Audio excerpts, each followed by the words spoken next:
ঘটনাটা আমি শুনেছি বেশ কিছুদিন আগে আমার এক রিলেটিভের কাছে। আমার সাথে কিংবা আমার রিলেটিভের সাথে ঘটা কোনো ঘটনা নয়, বলতে পারেন থার্ড হ্যান্ড ঘটনা। আসলে যারা ভৌতিক ব্যাপারগুলো বিশ্বাস করে তারা বোধহয় সব জায়গাতেই ভৌতিক কিছু খুঁজে বেড়ায়। আমিও তার ব্যতিক্রম নই। তাই যেখানেই যাই, সুযোগ পেলেই এইরকম ঘটনা শোনার চেষ্টা করি। ঘটনা ঘটেছে যে পরিবারের সাথে, তারা মুসলিম কিন্তু বাঙালি নয়, থাকেন অস্ট্রেলিয়ার সিডনিতে এবং তারা লেবানিজ বংশোদ্ভূত। আপনি হয়তো জানেন অস্ট্রেলিয়ায় প্রচুর লেবানিজ বসবাস করে। সেরকমই একটা ফ্যামিলি যার সাথে ঘটনাটি ঘটেছে। কথা না বাড়িয়ে চলে যাচ্ছি মূল ঘটনায়। আমার রিলেটিভ যেভাবে বলেছে আমি সেভাবেই শেয়ার করছি।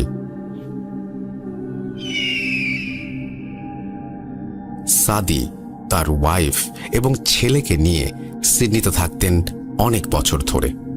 যখন সাদি সিডনিতে আসেন তখন ওনার বয়স ছিল 25 বছর। উনি একটা ইউনিভার্সিটিতে পড়াতেন, আর সেখানেই পরিচয় হয় জয়তুনের সাথে।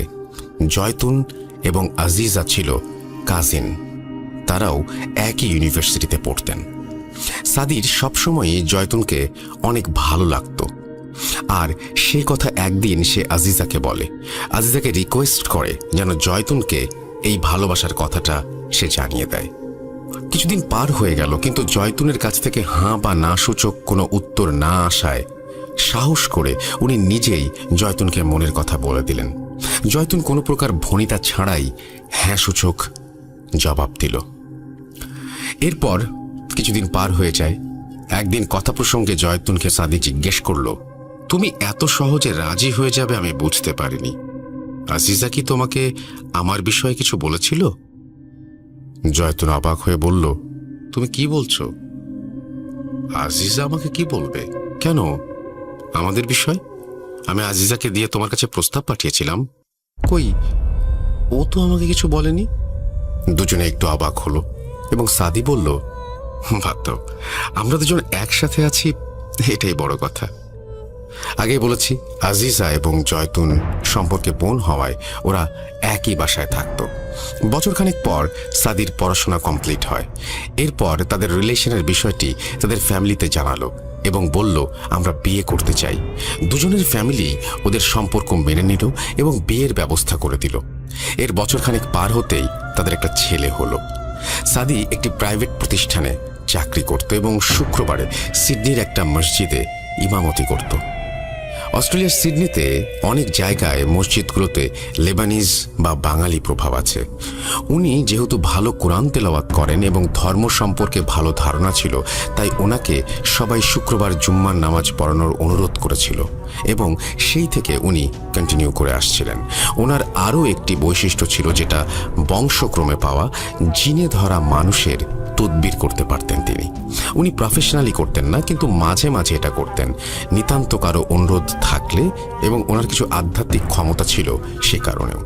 সাদি যে অফিসে চাকরি করত সেখানেই কোইন্সিডেন্টালি আজিজারও চাকরি হয়ে যায়। চাকরির সুবাদে প্রতিদিনই আজিজার সাথে সাদির দেখা হয়ে যেত। একদিন কথা প্রসঙ্গে সাদি আজিজাকে জিজ্ঞেস করল, তুমি জয়তুনকে আমার কথা কিছু বলনি? এই কথা শুনে আজিজা রহস্যময় এক হাসি দিয়ে চলে গেল। সেদিন আর জানা হলো না। পরের দিন শুক্রবার সাদি জুম্মার নামাজ পড়ানোর পর মসজিদ সংলগ্ন কবরস্থানের কাছে এসে বাসায় যান। ওই বাসায় তার পরিচিত একজন গোরখোদক, যিনি কিছুটা অসুস্থ ছিলেন। লিসনার গোরখোদক সম্পর্কে আগেও আশা করি শুনেছেন, তারপরেও বলি, যিনি কবর খোঁড়ার কাজ করেন তাকে গোরখোদক বলা হয়। এই লোকের নাম ছিল আসগর আলী। তো ঘরের কাছাকাছি যখন পৌঁছান তখন যে অবাক করা বিষয়টা ঘটে সেটা দেখার জন্য আসলে সাদি মোটেও প্রস্তুত ছিলেন না। উনি দেখতে পান ওই ঘর থেকে আজিজা বের হয়েছে, আর সাদিকে দেখার পর দ্রুত ওই স্থান থেকে চলে যাচ্ছিলেন। কয়েকবার ডাক দেবার সত্ত্বেও আজিজা কোনো রেসপন্স করেনি।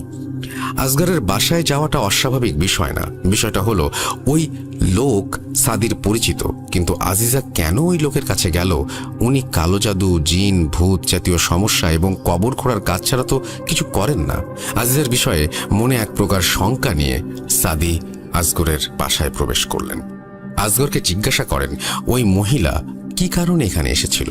প্রথমে উনি এ বিষয়ে কিছু বলতে চাননি, পরে অনেক অনুরোধ করার পর একটি কাগজ দেখান। তো সাদি যেহেতু এই বিষয়ে জানেন, তিনি সহজেই বুঝতে পারেন আজিজা কি চাচ্ছে। ভয়ানক বিষয় হচ্ছে ওখানে ওনার নিজের নাম মেনশন করা ছিল এবং মেসেজটি দিয়ে বোঝানো বা চাওয়া হয়েছে যেন তার এবং জয়তুনের সম্পর্ক ভেঙে যায়। বিষয়টি দেখে উনি খুব কষ্ট পান এবং অবাক হন। এরপর উনি আসগরকে অনুরোধ করেন, আপনাকে আজিজা যে টাকা দিয়েছে তার ডাবল টাকা দেব, আপনি এটা করবেন না। আমি আমার স্ত্রীকে অনেক ভালোবাসি।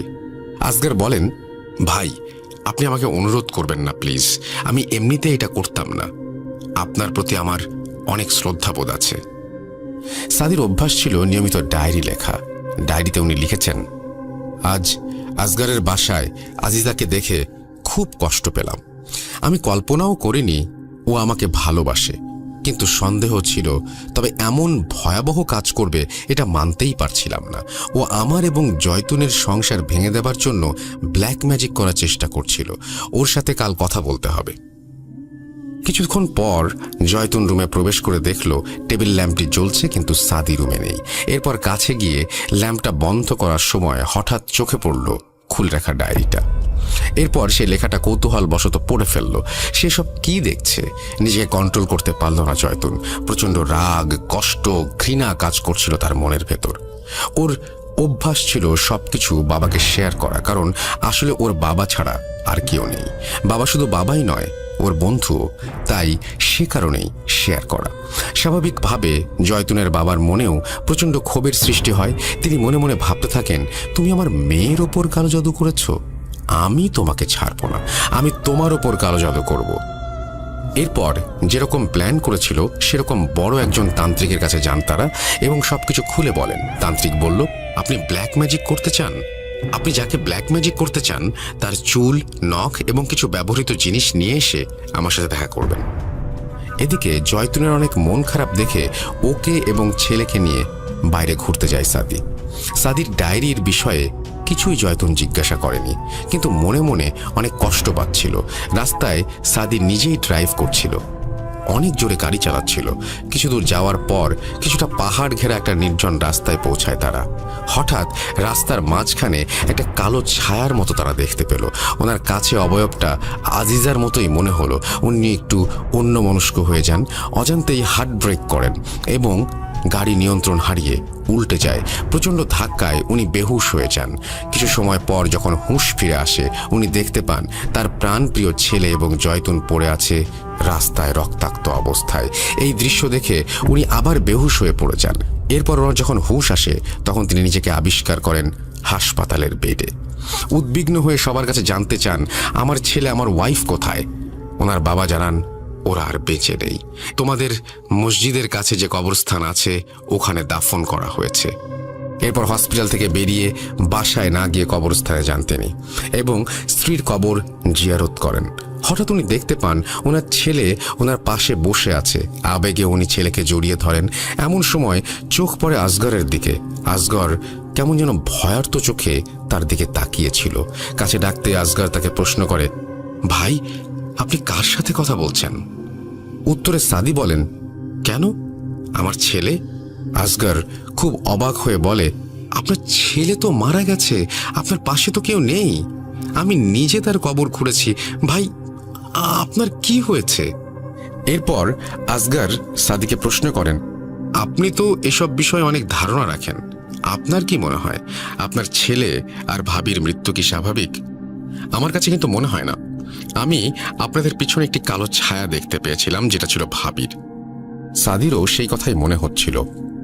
আসগরের সাথে কথা না বাড়িয়ে উনি বাড়ির দিকে যাচ্ছিলেন আর মনে মনে ভাবছিলেন, তাহলে কি আজিজা অন্য কোনো মাধ্যমে কাজ করিয়েছে, যার ফলেই আমার ছেলে এবং ওয়াইফ মারা গেল? এদিকে জয়তুনের বাবা পাগল প্রায় তার একমাত্র কন্যা এবং নাতনির বিদায়ে। এবার সে দৃঢ় প্রতিজ্ঞাবদ্ধ হলো আজিজার বিষয়ে, কারণ এবার সে নিশ্চিত এ কাজ আজিজা ছাড়া কেউ করেনি। দুদিন পরেই সে তান্ত্রিকের কাছে তার চাওয়া জিনিসগুলো নিয়ে উপস্থিত হয় আর তাকে জানায় তার মেয়ে অ্যাক্সিডেন্টের ঘটনা। তান্ত্রিক বললেন, এবার কোনো জিন নয়, আপনার মেয়ে কারিনকে দিয়েই ওকে শাস্তি দেওয়াতে পারেন। যদি আপনি আজিজার এই সমস্ত জিনিসগুলো আপনার মেয়ের লাশের মুখের ভেতর দিয়ে সেলাই করে দিতে পারেন, এবং আরও কিছু রিচুয়াল আছে যেগুলো করলে পরে কারিন বসে আসবে। উনি কথা মতো সব কাজ করলেন। সত্যি কথা বলতে, একজন ইনোসেন্ট মানুষ তার আপনজন হারালে কতটা অ্যাগ্রেসিভ হতে পারে তার জলজান্ত প্রমাণ হলো জয়তুনের বাবা। তাই ভয়ঙ্কর কাজ তার মতো মানুষের পক্ষে অনেক কঠিন ছিল, কিন্তু মেয়ের মৃত্যুর প্রতিশোধের কাছে বিষয়টি নিতান্তই নগণ্য ছিল। তান্ত্রিক জয়তুনের বাবাকে বললেন, আপনার সব কাজ শেষ, এখন বাড়ি যেতে পারেন, এখন শুধু অপেক্ষার পালা। কারিনদের সম্পর্কে হয়তো কম বেশি সবাই জানেন। কারিনরা সবসময় অপেক্ষায় থাকে কখন মানুষ তাকে ডাকে এবং নিজের ঈমান নষ্ট করে। কারিনদের কাজই হচ্ছে মানুষকে ধোঁকা দেওয়া। যুগে যুগে কারিনরা ধোঁকা দিয়েছে এবং ভবিষ্যতে পৃথিবী ধ্বংস হওয়া পর্যন্ত তারা মানুষকে ধোঁকা দিয়ে যাবে। এরপর কিছুদিন পার হয়, সাদি কিছুটা স্বাভাবিক হন এবং অফিসে নিয়মিত যাতায়াত শুরু করেন। আজিজার সাথেও দেখা হয়। তিনি ওকে প্রায়ই বলতেন, কাজটা তুমি কেন করলে? আজিজা অবাক হলো আর বলল, কোন কাজ? তুমি কেন জয়তুন এবং আমার ছেলের এত বড় ক্ষতি করলে? বিনিময়ে তুমি কি পেলে? আমাকে কি পাবে বলে মনে হয়? কখনোই না। আজিজা বলল, এগুলো আপনি কি বলছেন? আমি তো কিছুই করিনি। করতে গিয়েছিলাম, কিন্তু আপনাকে দেখে অনেক বেশি লজ্জিত হয়েছিলাম, তাই আর কিছুই করিনি, এবং আসগর ভাইও আমাকে কিছু জানায়নি। আজিজা মন খারাপ করে অফিস থেকে বাসায় ফিরছিল নিজেই ড্রাইভ করে। ফেরা পথে একে টানেল পার হতে হয় তার সব সময়। আজ টানেলের ভেতর প্রবেশ করতে হঠাৎ গাড়িটা বন্ধ হয়ে যায়। বিষয়টা খুব অবাক করা ছিল, কারণ গাড়ির সব কিছুই ঠিকঠাক ছিল এবং ট্যাঙ্ক ফুল ছিল। গাড়ি তো বন্ধ হয়ে যাওয়ার কথা না। এরপর ওনার ফ্রেন্ডকে ফোন করে লোকেশনটা জানালো এবং বলল, আমাকে একটু পিক করতে পারবা? কিছু সময় পার হয়ে যায়, কিন্তু কোনো গাড়িও আশেপাশে দেখা যাচ্ছিল না যে কারো লিফট চাইবে। তবুও চেক করার জন্য যখনই ডোর খুলে বাইরে পা দিল, কেমন একটা ভারী ফিল হতে লাগলো। গা শিউরে উঠল। ভয়ে ভয়ে গাড়ির পেছনের ব্যাগডালা খুলতে যাবে, তখনই টক টক করতে করতে একটা ছোট বল এসে তার পায়ের কাছে থামলো।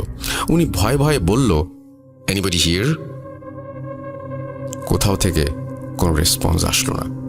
এবার বলটার দিকে তাকালো এবং বোঝার চেষ্টা করলো বলটা কেমন যেন পরিচিত লাগছে। মনে পড়ল, এটা তো জয়তুনের ছেলের বল। এটা এখানে কিভাবে আসলো? তৎক্ষণাৎ তার পায়ের আওয়াজ পেতেই মুখ তুলে তাকাতেই দেখতে পেল জয়তুনের ছেলেকে। তার সেই সুন্দর মুখটা থ্যাতলানো অবস্থায় গুটি গুটি পায়ে এগিয়ে আসছে তার দিকে। ওহ, কি ভয়ঙ্কর দৃশ্য! কোনো কিছু না ভেবে এক দৌড়ে গাড়িতে এসে দরজা লাগিয়ে দিল এবং ভয়ে কাঁপতে লাগলো এবং বলতে লাগলো, এটা আমি কি দেখলাম? হে আল্লাহ, আমাকে ক্ষমা করো। যা দোয়া জানে সব পড়তে শুরু করলো এবং দোয়া পড়তে পড়তে অজ্ঞান হয়ে পড়ল। এরপর ওনার বন্ধু এসে ওনাকে সেখান থেকে উদ্ধার করে সেন্সলেস অবস্থায়।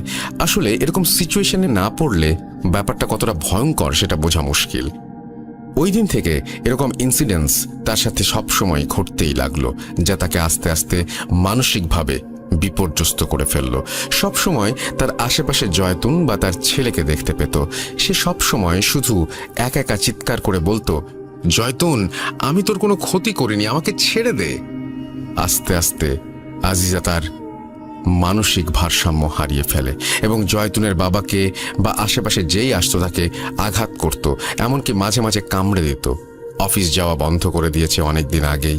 একসময় তার চাকরি চলে যায়। সাদি কিছুই জানে না কি হয়েছে আজিজার। সে ফোন করে তার শ্বশুরকে আজিজার খবর জানায়। শত হলেও তার স্ত্রীর কাজিন এবং কলিগ। জয়তুনের বাবা জানায় তার করুণ অবস্থার কথা। শুনে সাদি আজিজাকে দেখতে যায়। এ কি হয়েছে? এ কোন আজিজা? এত ভয়ানক লাগছে কেন? তাকে দেখে যে কেউ আঁতকে উঠবে। সাদির যেহেতু এই সব বিষয়ে পূর্ব ধারণা আছে, তাই সে সহজেই বুঝে যায় কি সমস্যা। এটা যে কোনো শারীরিক অসুস্থতা নয় সেটা তার কাছে স্পষ্ট। তার উপর কালো জাদু করা হয়েছে। ওই দিন সে বাসায় ফিরে আসে আর পরের দিন সে আসগরকে নিয়ে ওর কাছে যায়। সাদি দোয়া পড়ে জিন হাজির করে। জিন জানায় কি হয়েছে বিষয়টা। তার উপর কারিন চালান করা হয়েছে। কারিন কে চালান করেছে এটা জিন স্পষ্টভাবে না বলেই চলে যায়। তবে যাওয়ার সময় বলে যায়, যে করেছে সে তোমাদের এই ঘরেই আছে। সবকিছুই দেখছিলেন জয়তুনের বাবা। তার মনে খুব অপরাধ বোধ হতে থাকে, কিন্তু কিছুই বলেন না। এদিকে সাদি কনফিউজড হয়ে যায় এবং আসগরকে প্রশ্ন করে, তুমি করেছো এই কাজ? কে তোমাকে দিয়ে করিয়েছে? আসগর পুরো অবাক হয়ে যায় এবং বলে, এগুলো আপনি আমাকে কি বলছেন? আমি যদি করতাম তাহলে কি আপনার সাথে আসতাম? দুজনের বাক বিতণ্ডা দেখে জয়তুনের বাবা বলেন, তোমরা থামো, আমি বলছি ওর ওপর কালো জাদু আমি করেছি। তুমি ডায়েরিতে কি লিখেছিলে মনে আছে? ওই লেখাটা জয়তুন পড়েছিল এবং আমাকে জানিয়েছিল। এরপর জয়তুন মারা যায়। আমার পুরোপুরি ধারণা ছিল আজিজা ওর ওপর কালো জাদু করেছে, তাই ওভাবে মারা গিয়েছে। সাদি বলল, আপনার ধারণা পুরোপুরি ভুল ছিল। জয়তুনের ওপর কালো জাদু আজিজা করেনি। এরপর জয়তুনের বাবা নিজের ভুল বুঝতে পারে আর সেই তান্ত্রিকের কাছে যায় জাদু সরিয়ে নেওয়ার জন্য। কিন্তু তান্ত্রিক জানায় এখন আর কোনো উপায় নেই, কারিন তাকে পুরোপুরি ক্যাপচার করে ফেলেছে, আর সরানো সম্ভব না। এরপর আজিজার পাগলামির মাত্রা বেড়ে যেতে থাকে এবং তাকে সিডনিতে একটি মানসিক হাসপাতালে ভর্তি করিয়ে দেওয়া হয়। জানা যায় ওখান থেকে কোনো এক রাতে সবার চোখকে ফাঁকি দিয়ে আজিজা কোথাও চলে গেছে। ঘটনার এন্ডিংটা সবসময় আনন্দের হয় না, এটারও তাই। কালো জাদু যে সবসময়ই মানুষের জীবন তছনছ করে দেয়, এখানেও তার ব্যতিক্রম নয়। সব রহস্যের উত্তর পাওয়া গেলেও একটা রহস্যের জট অজানাই রয়ে গেল। সেটা হলো, কেনই বা সাদি ওই দিন রাস্তায় আজিজাকে দেখতে পেয়েছিল? জয়তুনের অ্যাক্সিডেন্টটা কি স্বাভাবিক ছিল, নাকি তার ওপর কালো জাদু করা হয়েছিল? যদি করা হয়েই থাকে তাহলে কে করেছে? এই প্রশ্নটা লিসেনারদের কাছে ছুড়ে দিলাম। জানি না কেমন লেগেছে আমার ঘটনাটা আপনার এবং লিসেনারদের কাছে। যদি সামান্য ভালো লেগে থাকে প্রচার করবেন আশা করি। আমাকে গোলাম রাব্বি প্রায় সবসময়ই লিখতে বলেন, কিন্তু আমার কাছে মনে হয় আমি গুছিয়ে লিখতে পারি না। ভূত.com-এর রোমান, সাবিত, তুষার ভাই আরও যারা আছেন তারা সবাই অনেক সুন্দর করে গুছিয়ে লেখেন। তাদের লেখা দেখলে বা শুনলে সাহস পাই না। এবারে লেখাটা অ্যাডমিন সেজুতি আপুর জন্য লিখলাম। এই বলে তিনি তার নাম দিয়েছেন হুমায়রা বিনতে কবির, এবং থ্যাংক ইউ ভেরি মাচ আপনার এই ঘটনাটি পাঠানোর জন্য। এবং আমি বিশ্বাস করি যে আপনাদের কাছেও এরকম ঘটনা অসংখ্য রয়েছে, সেই ঘটনাগুলো আমাদের কাছে পাঠিয়ে দিন। আমরা অপেক্ষায় আছি আপনাদের ঘটনার। আমাদের ইমেল অ্যাড্রেস তো আপনাদের জানাই আছে, তারপরে আরও একবার মনে করে দিই, আমাদের ইমেল অ্যাড্রেস হচ্ছে russell.booth.com@gmail.com। আপনার নাম, ঠিকানা এবং ফোন নাম্বার সহ দ্রুত পাঠান আপনার ঘটনা। আমরা অপেক্ষায় থাকলাম। আমরা আশা করছি যে আমাদের ফেসবুক পেজটা আপনারা ভিজিট করবেন। এবং এই যে ঘটনাটা, এই ঘটনাটাতে আমারও কিছু প্রশ্ন রয়েছে। সব ঘটনা শোনার পরেই কিছু কিছু প্রশ্ন থেকেই যায়, এবং এই ঘটনাটার আমার ধারণা যে এখনো শেষ হয়নি। এই ঘটনাটার বাকি অংশ আছে, আমি বলবো যদি আপনারা জোগাড় করতে পারেন বা সেটা জানতে পারেন তাহলে ঘটনাটা কমপ্লিট হবে। কারণ এখানে আসলেই কে জাদু করেছে, তার উদ্দেশ্য কি, কেন এইভাবে জাদু করা হলো, এইটা ছাড়া এই ঘটনাটা আসলে বোঝাটা একটু শক্ত। তো আমার কাছে মনে হয় যে এটা যদি আপনারা জানেন তাহলে নেক্সট যে এপিসোড, সেই এপিসোডে আপনারা এটা শেয়ার করতে পারেন। কারণ এখানে সবচেয়ে বড় প্রশ্ন যে সব কিছুই কিন্তু কোনো কিছুর কোনো সমাধান হয়নি। কেউ একজন আক্রান্ত হয়েছে, সে মারা গেছে, আর একজন অ্যাসাইলামে চলে গেছে মেন্টাল পেশেন্ট হিসেবে।